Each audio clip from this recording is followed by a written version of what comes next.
বাজারে এখনো কমেনি চালের দাম। অতিরিক্ত দামে চাল কিনতে হিমশিম খাচ্ছেন সাধারণ মানুষ।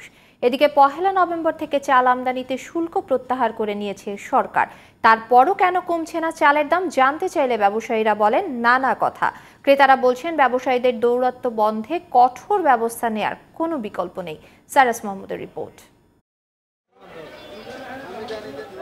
চালের দাম সাধারণের নাগালে আনতে সরকার আমদানি শুল্ক প্রত্যাহার করলেও বাজারে পড়েনি এর কোনো প্রভাব।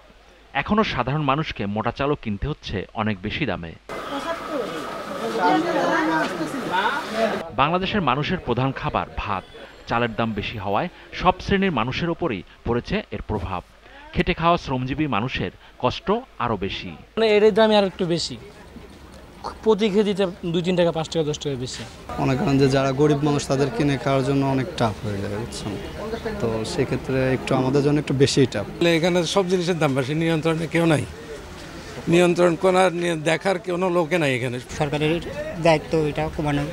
এখনও বাজারে চাল বিক্রি হচ্ছে আগের বাড়তি দামেই।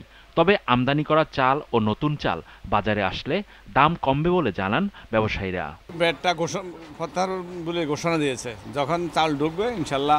আবার এদিকে আমাদের আরেকটা সিজনও আছে, এখন দুইটা জন একসাথে হবে, তবে ইনশাল্লাহ কিছুটা হলে বাজারে প্রভাব পড়বে আল্লাহর রহমতে, এটা আমরা আশা করি। এখন সর্বনিম্ন এই মোটা চালটা আছে আপনার 52-54, তারপরে 28 আছে 65, 29, 65, এগুলো হলে মোটামুটি নিম্ন। আর মিনিগেট, জিরানাজির এগুলা 70-এর উপরে। বাইরের থেকে চাল আমদানি করতে আছে, কিন্তু এখন পর্যন্ত এটা বাজারে প্রভাব পড়ে নাই।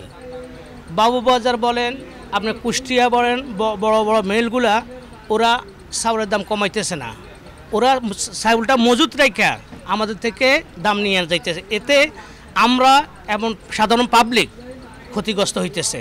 চাল সহ সবকিছুর দাম নিয়ন্ত্রণে আনতে হলে কঠোর ব্যবস্থা নেওয়ার বিকল্প নেই বলে মনে করেন সাধারণ মানুষ। চালের দামটা তো অবশ্যই কমা উচিত, নতুন চালও আসবে এবং ট্যাক্স প্রত্যাহার করে নিচ্ছে, তারপরেও যদি না কমে এটা আমাদের দুর্ভাগ্য। ব্যবসায়ীদের উপর ভীষণভাবে চাপ সৃষ্টি না করলে তারা ঠিক হবে না। Cyrus Mahmud, GTV news, Dhaka.